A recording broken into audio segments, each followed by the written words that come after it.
ವೀಕ್ಷಕರೇ, ನಿಮ್ಮ ಗ್ಯಾರಂಟಿ ನೀವು VS ಗಾರ್ಡನ್ ಅಂದರೆ ಗೌರಿಪಾಳ್ಯ JJR ನಗರ ಏನು ಹೇಳ್ತಾರೆ ಆ ಪೊಲೀಸ್ ಸ್ಟೇಷನ್ ಲಿಮಿಟಲ್ಲಿ ಬರುವಂತಹ VS ಗಾರ್ಡನ್ನಲ್ಲಿ ನಾನಿದ್ದೀನಿ. VS ಗಾರ್ಡನ್ನಲ್ಲಿ ಓಂ ಶಕ್ತಿ ಮಾಲಾಧಾರಿಗಳ ಮೇಲೆ ಕಲ್ಲೆಸೆಯಲಾಯಿತು. ಈ ಒಂದು ಪ್ರಕರಣ ಈಗ ತುಂಬ ಸೆನ್ಸೇಷನ್ ಆಗಿದೆ ಬೆಂಗಳೂರು ನಗರದಾದ್ಯಂತ. ಯಾಕೆ ಅಂತಂದರೆ ಇದು ರಾಜಕೀಯ ಮೇಲಾಟಕ್ಕೆ ಕಾರಣವಾಗಿದೆ. ಅದೇ ರೀತಿ ಕೋಮು ವಿಚಾರದಲ್ಲೂ ಕೂಡ ಅತ್ಯಂತ ಕೋಮು ಸೌಹಾರ್ದತೆ ಇತ್ತು ಮತ್ತು ಕೋಮು ಸೂಕ್ಷ್ಮ ಪ್ರದೇಶ ಇದು.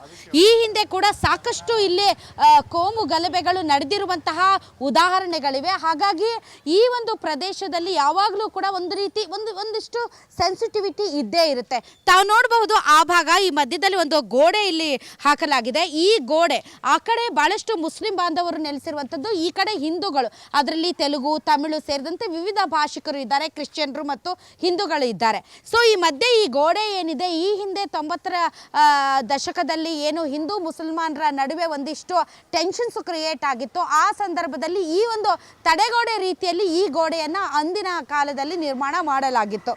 ಭಾಳಷ್ಟು ಜನ ಇಲ್ಲಿ ಸ್ಥಳೀಯರು ಹೇಳೋದು ಏನು ಅಂತಂದರೆ, ಬಹಳ ಹಿಂದೆ ವಾಸಿಸ್ತಾ ಇರುವಂತಹ ಏನು ಮುಸ್ಲಿಂ ಬಾಂಧವರಿದ್ದರು ಅವರು ನಾವು ತುಂಬ ಚೆನ್ನಾಗಿದ್ವಿ, ಆದರೆ ಇತ್ತೀಚೆಗೆ ಯಾರು ಬಂದು ಇಲ್ಲಿ ನೆಲೆಸ್ತಾ ಇದ್ದಾರೆ ಅನ್ನೋದ್ರ ಬಗ್ಗೆ ಸರಿಯಾದಂಥ ಮಾಹಿತಿಗಳು ಸಿಗ್ತಾ ಇಲ್ಲ, ಅದ್ರ ಬಗ್ಗೆ ಯಾವುದೇ ರೀತಿಯಾದಂಥ ಲೆಕ್ಕಾಚಾರ ಸಿಗ್ತಾ ಇಲ್ಲ. ನಿಜಕ್ಕೂ ಕೂಡ ಇವರು ಬಹಳಷ್ಟು ವರ್ಷಗಳಿಂದ ಅಂದರೆ ಹಿಂದಿನ ಕಾಲದಿಂದ ಇಲ್ಲಿಯೇ ಬಂದು ಇರೋವಂಥವ್ರ ಅಥವಾ ಈಗ ಮೈಗ್ರೇಟ್ ಆಗಿ ಬೇರೆ ಬೇರೆ ರಾಜ್ಯಗಳಿಂದ ಬಂದು ಇಲ್ಲಿ ನೆಲೆಸ್ತಾ ಇದ್ದಾರಾ ಅನ್ನೋದ್ರ ಬಗ್ಗೆನೂ ಕೂಡ ಭಾಳಷ್ಟು ಇಲ್ಲಿನ ಜನ ಮಾತಾಡ್ತಾ ಇದ್ದಾರೆ. ಆದರೆ ಕ್ಲಾರಿಟಿ ತೆಗೆದುಕೊಳ್ಳಬೇಕು. ಯಾಕೆ ಅಂತಂದರೆ ಭಾಳಷ್ಟು BJP ಸೇರಿದಂತೆ ಇನ್ನಿತರ ಪಕ್ಷಗಳು ಇದನ್ನು ತುಂಬ ಪಾಲಿಟಿಸೈಸ್ ಮಾಡ್ತಾ ಇದ್ದಾವೆ. ಹೇಳ್ತಾ ಇರೋದೇನೆಂದರೆ, ಈ ಗೌರಿಪಾಳ್ಯ JJR ನಗರ ಮತ್ತು ಆಜಾದ್ ನಗರ ಸೇರಿದಂತೆ ಚಾಮರಾಜಪೇಟೆಯಲ್ಲಿ ಮುಸಲ್ಮಾನ ಬಾಂಧವರು ಹೆಚ್ಚಿಗೆ ವಾಸಿಸುವಂತಹ ಪ್ರದೇಶದಲ್ಲಿ ಭಾಳಷ್ಟು ಜನ ಬೇರೆ ರಾಜ್ಯಗಳಿಂದ ಬಂದು ಇಲ್ಲಿ ವಾಸಿಸ್ತಾ ಇದ್ದಾರೆ, ಹಾಗಾಗಿನೇ ಒಂದು ಸ್ವಲ್ಪ ಟೆನ್ಷನ್ಸ್ ಕ್ರಿಯೇಟ್ ಆಗ್ತಾ ಇದೆ ಅನ್ನುವಂತಹ ಮಾತಿದೆ. ಆದರೆ ಯಾವಾಗಲೂ ಕೂಡ ಗ್ಯಾರಂಟಿ ನ್ಯೂಸ್ ಒಂದು ಕೋಮು ಸೌಹಾರ್ದತೆಯ ಬಗ್ಗೆ ಮಾತಾಡುತ್ತೆ. ಹಿಂದೂಗಳಾಗಿರ್ಬೋದು, ಮುಸಲ್ಮಾನರಾಗಿರ್ಬೋದು ಅಥವಾ ಬೇರೆ ಯಾವುದೇ ಕಾಸ್ಟ್ ಕಮ್ಯುನಿಟಿ ಆಗಿರ್ಬೋದು, ಎಲ್ಲರೂ ಸೌಹಾರ್ದತೆಯಿಂದ ಬಾಳಿದಾಗಲ್ಲ ಮಾತ್ರ ಇದು ಒಂದು ಭಾರತ ಅನ್ನಿಸಿಕೊಳ್ಳೋದಕ್ಕೆ ಸಾಧ್ಯ.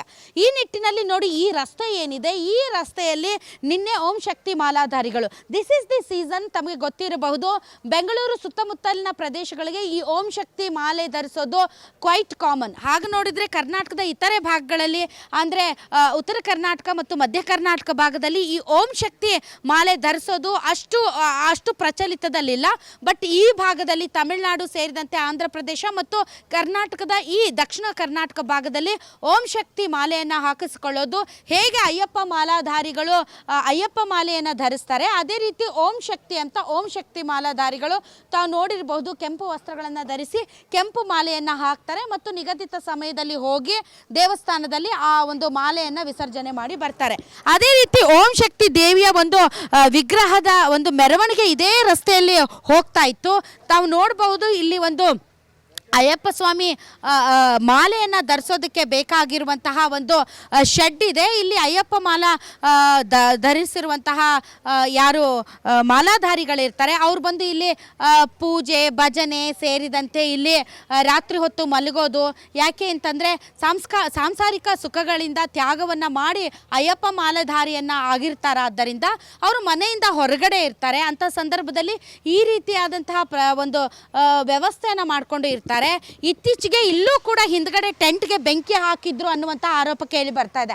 ಭಾಳ ಜನ ಹೇಳೋದು this is the first incident ಅಂತ. ಆದರೆ ನಾವು ಇಲ್ಲಿಗೆ ಬಂದು ಮಾತಾಡಿಸೋಂಥ ಸಂದರ್ಭದಲ್ಲಿ ಅವ್ರು ಹೇಳ್ತಾ ಇರೋದು ಇದು ಮೊದಲನೇ ಘಟನೆ ಅಲ್ಲ, ಈ ಥರ ಘಟನೆಗಳು ಒಂದು 3-4 ಸಲ ನಡೆದಿದೆ. ಈ ಅಯ್ಯಪ್ಪ ಸ್ವಾಮಿಯ ಈ ಟೆಂಟ್ ಏನಿದೆ ಇದಕ್ಕೂ ಕೂಡ ಈ ಹಿಂದೆ ಬೆಂಕಿ ಹಾಕಿದ್ರು. ಸೊ ಆಗಲೂ ನಾವು ಹೋಗಲಿ, ಯಾಕೆ ಸುಮ್ಮನೆ ಟೆನ್ಷನ್ಸ್ ಕ್ರಿಯೇಟ್ ಮಾಡೋದು ಅಂತ ಸುಮ್ಮನಾದ್ವಿ ಅಂತ. ಸೊ ಅದೊಂದು ಘಟನೆ ಮತ್ತು ಆವಾಗ ಆ ಕಡೆಯಿಂದ ಕಲ್ಲುಗಳು ಬರ್ತಾನೆ ಇರ್ತವೆ ಅಂತ. ಸೊ ಈ ನಿನ್ನೆ ಇದೇ ಮಾರ್ಗವಾಗಿ ಏನು ಓಂ ಶಕ್ತಿ ದೇವಿಯ ಒಂದು ಉತ್ಸವ ಅಥವಾ ಮೆರವಣಿಗೆ ನಡೀತಾ ಇತ್ತು. ಮೆರವಣಿಗೆ ನಡೀತಾ ಇರುವಂತಹ ಸಂದರ್ಭದಲ್ಲಿ ಇಲ್ಲಿ ಬಲಕ್ಕೆ ತಿರುಗುವಂತಹ ಸಂದರ್ಭದಲ್ಲಿ ಆ ಕಡೆಯಿಂದ ತಾವು ನೋಡ್ಬೋದು ಅಲ್ಲೊಂದು ಸ್ವಲ್ಪ ಓಪನ್ ಸ್ಪೇಸ್ ಇದೆ. ಸೊ ಆ ಓಪನ್ ಸ್ಪೇಸ್ ಆ ಕಡೆಯಿಂದ 4 ಕಲ್ಲುಗಳು ಆ ಕಡೆಯಿಂದ ತೂರಿ ಬರ್ತವೆ. ತೂರಿ ಬಂದಂತಹ ಸಂದರ್ಭದಲ್ಲಿ ದೇವಿಯ ಒಂದು ಉತ್ಸವ ಹೋಗ್ತಾ ಇರುವಾಗ ಯಾರು ಆ ಒಂದು ಓಂ ಶಕ್ತಿ ಮಾಲಾಧಾರಿ ಹೆಣ್ಮಗಳಿದ್ದಾಳೆ, ಒಬ್ಬ ಹೆಣ್ಮಗಳ ತಲೆಗೆ ಸರಿಯಾಗಿ ಆ ಕಲ್ಲು ಬಿದ್ದಿದೆ. ಕಲ್ಲು ಬಿದ್ದ ತಕ್ಷಣ ತಲೆಗೆ ಏಟು ಬಿದ್ದಿದೆ. ಸುಮಾರು 9 ಹೊಲಿಗೆಗಳನ್ನು ತಲೆಗೆ ಹಾಕಲಾಗಿದೆ. ಸೊ ಈ ರೀತಿ ಘಟನೆ ನಡೆದ ತಕ್ಷಣವೇ ಯಾರು ಕಲ್ಲೆಸ್ತಿದ್ದು ಅಂತ ಭಾಳಷ್ಟು ಜನ ಹಿಂದೆ ಹಿಂಬಾಲಿಸ್ಕೊಂಡು ಹೋಗಿದ್ದಾರೆ, ಬಟ್ ಯಾರೂ ಸಿಗಲಿಲ್ಲ. ಅದಾದ ಮೇಲಿಂದ ಮೊದಲೇ ಒಂದು ರೀತಿ ಒಂದು ಬೂದಿ ಮುಚ್ಚಿದ ಕೆಂಡದಂತಿತ್ತು ಇಲ್ಲಿನ ಜನರ ಮನಸ್ಥಿತಿ. ಯಾಕೆಂದರೆ ಪದೇ ಪದೇ ಈ ರೀತಿ ಅಂತ ಕಲ್ಲು ತೂರಿ ಬರೋದು ಒಂದು ರೀತಿ ರಿಫ್ಟ್ ಇತ್ತು. ಹೀಗಾಗಿ ಜನ ಮೊದಲಿಗೆ ಒಂದು ಸ್ವಲ್ಪ ರೋಸ್ ಹೋಗಿದ್ರು ಮತ್ತು ಈ ಗೋಡೆನ ಸ್ವಲ್ಪ ಹೈಟ್ ಮಾಡಿ ಅನ್ನುವಂತಹ ಒಂದು ವಿಚಾರನೂ ಪದೇ ಪದೇ ಕೇಳಿ ಬರ್ತಾ ಇತ್ತು.